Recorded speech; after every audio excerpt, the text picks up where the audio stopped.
Oh hey, didn't notice you there.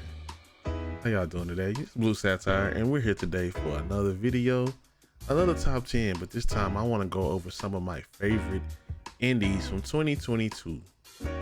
And as y'all know, I love indie games. 2022 was one of those years where indie games really carried the gaming space in my opinion. Yes, we had some top hits like God of War, Elden Ring, Xenoblade Chronicles 3, but the indie games really showed up and showed out that year, giving us something new and different every month to play. So let me know in the comment sections, what indie games did you enjoy in 2022? And there were so many good games that I think I'm gonna do a part 2, but for now, I'm gonna give you 10 games that I enjoyed in 2022. They were indie games. Let's get started. Let's start it off with a game that's all about adventure, all about freedom, all about escape. And I'm talking about Road 96. The reason I like this game because it was something different, something I never played before. Of course, I like games where you meet people, get to know them, build relationships, kind of like graphic novel like. If you think about the Telltale series games where your choices matter, this game was like that. But what was cool about it, it was like a roguelike game. So you could actually not make it through the end of that story. Your character could actually either get caught in jail, sent back home, or even die. And I think that was cool. The game is about a beautiful road trip, meeting new people, meeting new places, in a world called Petria, which is an authoritarian nation. And throughout you see the political turmoil that's going on as people are fighting to change. There's a group of people who are trying to fight against the power, and you get to meet a bunch of those folks while trying to escape. And the game looks great, the music is great, and the decisions you make and the characters that you meet along the way and your decisions from every playthrough that you make, it actually contributes to what happens in the game, and I think that's dope. So definitely check out Road 96 if you need something different, something cool, and if you like a bunch of good characters and making decisions that really determine the outcome of your games, check this one out. My number 9 game actually caught me off guard, and I didn't think that I was gonna enjoy it that much, but Kardboard Kings, a single player management shopkeeper game, actually had me very invested in its story. So in this game, you play as a kid who inherited a card store from his dad, and you got a pet bird who can talk, and it's your job to get the shop running, but you have to compete against other companies. But also you have to know the cards that are popular, which cards will sell the most. And you pretty much set up shop and you sell your cards for the people that play this game. And you sell cards for the Warlock collectible card game that is in game. And I believe also that an update came to where you can actually play that game now. But when I played it initially, it was just cool to manage a shop and look at the trends going on, the new people that you met every day trying to buy a card. You became friends with folks in the community as well as you had a couple of enemies, but it was cool playing a different side of the card game, card trading, card battling system, and actually being the person that sells those cards. And the music and the vibes was real cool. If you want something different and you like management games and you just like quirky stories and cool characters, Kardboard Kings is also for you. My number 8 game also took me by surprise, but I was very excited for it when I first heard it announced, because it would also be a different type of narrative series that I would play. We Are OFK is a series about arguing over lyrics, sending texts, trying to pay rent in Los Angeles, and we all know that's high, and playing some interactive music videos. The indie pop band OFK brings you a story of how 4 friends came together to release their debut album, and it's just a big story of how different characters were. Everybody had their own problems, and each episode focused on that, but all of those stories intertwined together. When it first came out, it was released weekly, so it was like watching the anime and playing an anime at the same time. And the main characters is very diverse, and just shows you a little bit of how the music scene is, and also just how building relationships and bonding through music can create something very cool. And again, the music was fire.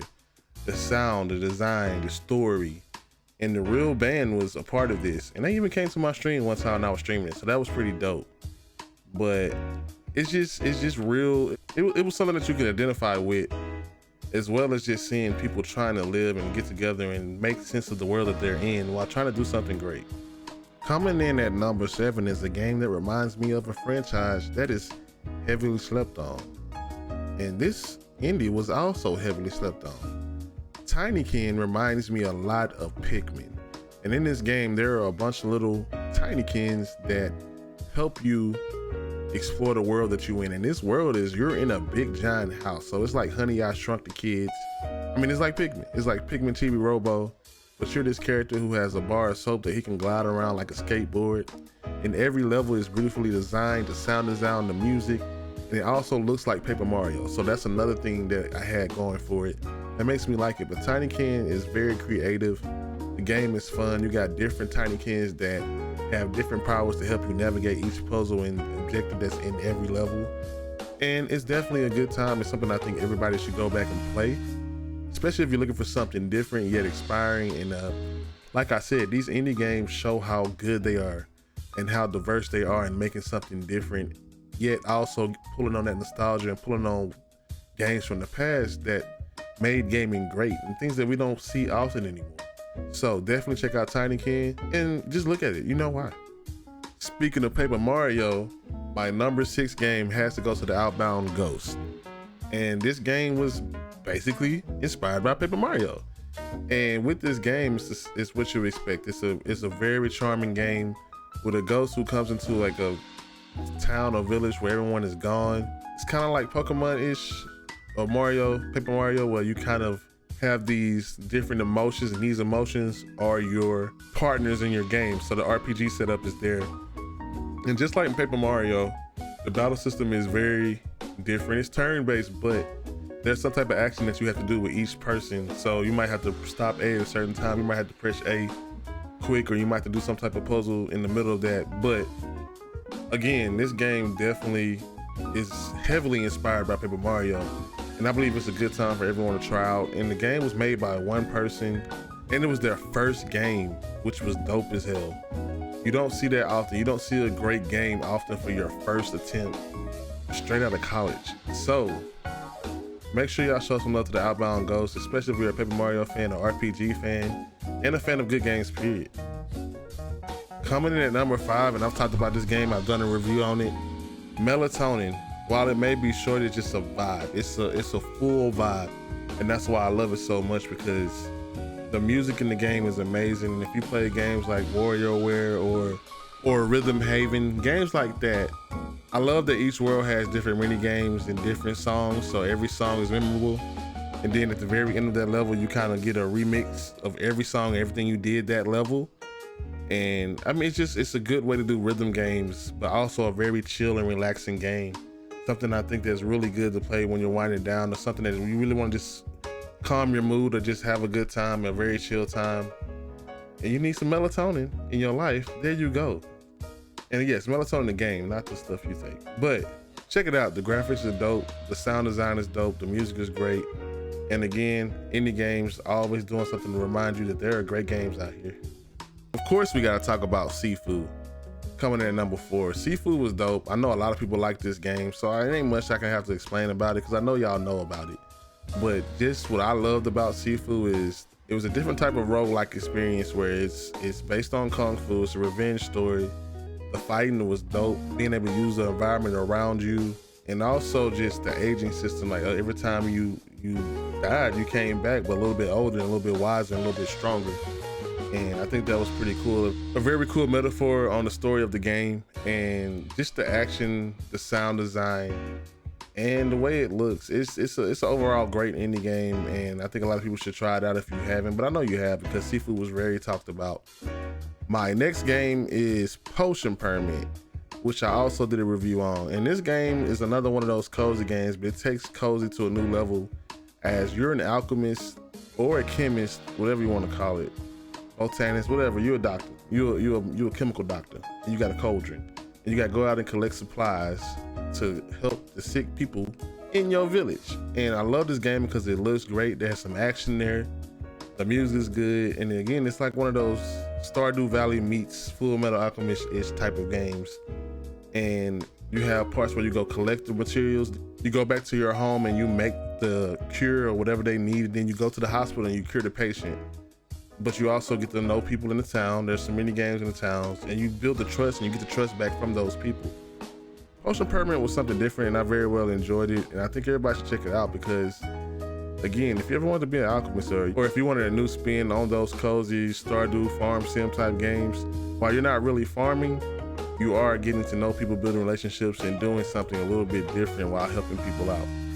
So definitely check out Potion Permanent. Coming in at number 2 in a game I thought that should have won an award at the Game Awards is Tunic. And when you see Tunic, everything about Tunic just brings nostalgia. It reminds me of the Legend of Zelda series all the way back in the Gap. But it's also very challenging, so anybody that likes games like Dark Souls or the Soulsborne type games, the Elden Rings, this game is cute yet deadly in the sense that it's very hard and difficult. But one thing I like is the nostalgia that it brings with the challenges, the system, the fighting. You go out and collect little notebook pages that teach you how to play the game. It doesn't hold your hand, but it's pretty cool. And again, the music, the graphics, the atmosphere of the game tells a story, and it was one of the best indies that came out this year. So definitely, if you never got a chance to check out Tunic, you should definitely do that. And my personal favorite indie of the year was OllieOllie World. Growing up, I loved me some Tony Hawk Pro Skater. I love the tricks, trying to get the combos down, going to different places and different levels. But OllieOllie World took that in a different direction. And the music, I love me some lo-fi music, and I love some hip hop and anything like that. So the music was a big part of this gameplay. The customization, the representation in the game. There were so many different ways to customize your character, but also your skateboard, your clothes, everything. The character was cool and quirky. And the skateboard, the levels, the different levels and different ways you could interact with the levels. It was just an overall great skateboarding game and a very cool time. And I actually got to see the devs at DreamHack one time, and somebody was surprised that I actually beat a level that day because apparently everybody that came to play the game kept falling, but I actually played the game before. So again, OllieOllie World just excels at music, gameplay, visuals, and just a good time. And again, that's another chill game, but also a chill and challenging and fun game that you should definitely check out. And that's why it's my number 1. What did y'all think of this list, and what were your favorite indie games of 2022? I know y'all see some games that you probably played that were indie games that are missing. It might be on the next list, but also things like Vampire Hunter. There were a bunch of indie games and I couldn't put all of them there. So if you want a part 2, let me know in the comments and let me know what your favorite indie game was. But that's all from me. I appreciate y'all for watching. Please remember to like and subscribe, and I'll see y'all later. Bye-bye.